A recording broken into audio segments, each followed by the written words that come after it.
என்றால் இந்த தாய் வருவதற்கு ஒரு சிறு விஷயம் தடையாக உள்ளது உன் இல்லத்தில். அதனால்தான் என்னால் உன் இல்லத்தில் நுழைய முடியவில்லை. அதனால் என் தங்க பிள்ளையே, இந்த பதிவினை முழுவதுமாக கேட்டு உன் இல்லத்தில் இருக்கக்கூடிய ஒரு சில விஷயத்தை தூக்கி எறிந்துவிட்டால் நிச்சயமாக உன் காரியம் கைகூடும். அதே போல் பல தடைகள் ஏற்பட்டு கொண்டிருக்கிறது.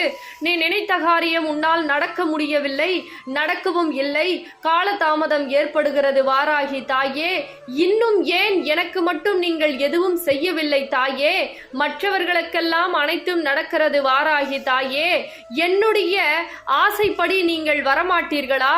எனக்கு கேட்டதை கொடுக்க மாட்டீர்களா என்று என் தங்க பிள்ளையானது என்னிடம் சில விஷயத்தை கேட்டு மிகவும் அழுது கொண்டிருக்கிறது. ஆனால் என் தங்க பிள்ளையே, இந்த தாய் உன் இல்லத்திற்கு வரப்போகிறேன். நினைத்த காரியத்தை நடத்தி கொடுக்க போகிறேன். அதனால்